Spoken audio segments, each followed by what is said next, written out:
നല്ല അടിപൊളിയായിട്ട് പോയല്ല, വളരെ ചെറിയ പരിപാടിയായിരുന്നു. അടുത്തറിയാവുന്ന കുറച്ച് ആൾക്കാർ മാത്രമുള്ളൊരു പരിപാടിയായിരുന്നു. എല്ലാം നല്ല വളരെ മനോഹരമായി പോയി. എങ്ങനെയാണ് ശരിക്കും ഇതൊരു ലളിതമായിട്ട് നിങ്ങളെങ്ങനെ ഇത് നടത്തണമെന്ന് തീരുമാനിച്ചത്?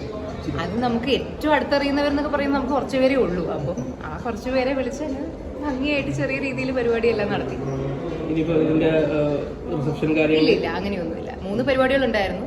ഹൽദി, സംഗീത്, കല്യാണം.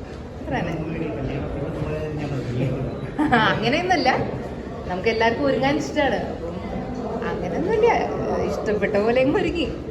പിന്നെ ദിയയ്ക്കൊക്കെ നമ്മളും അവളെ പോലെ നന്നായി ഒരുങ്ങിയിരിക്കണം എന്നും നമുക്ക് നിർബന്ധമായിരുന്നു. അപ്പം അങ്ങനെ അത്ര തന്നെ. ആദ്യം പലപ്പോഴും അല്ലേ നമുക്ക് ആദ്യമെങ്കിലും കല്യാണത്തിന് പോകുമ്പോൾ നമുക്ക് ഇത്രയും ഒരുങ്ങി പോകാൻ പറ്റില്ലല്ലോ. ജീവിതത്തിൽ ആദ്യമായിട്ടല്ലേ. അപ്പം ആ ഒരു എക്സൈറ്റ്മെന്റ്. എങ്ങനെയാണ് കോസ്റ്റ്യൂമൊക്കെ സെലക്ട്? ആരാണ് ഇതൊക്കെ സെലക്ട് ചെയ്തത്? നമ്മളൊക്കെ തന്നെ. സാധാരണ സാരിയല്ലേ, ഇത്ര വലിയ സംഭവം അല്ലല്ലോ. നമ്മളൊക്കെ തന്നെ. നമ്മൾ ഇടയ്ക്ക് ഷൂട്ട്സ് എല്ലാം ചെയ്യുന്നതല്ലേ. അപ്പം അങ്ങനെ ഒരു ഇതുപോലെ ഇഷ്ടപ്പെട്ട കുറച്ച് സാധനങ്ങളൊക്കെ അങ്ങനെ. അപ്പം എല്ലാവരും വന്നതിന് ഒരുപാട് സന്തോഷം.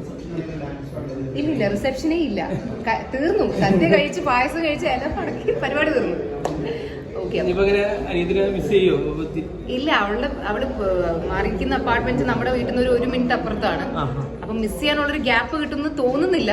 പക്ഷെ നമുക്ക് നോക്കാം. എന്തോ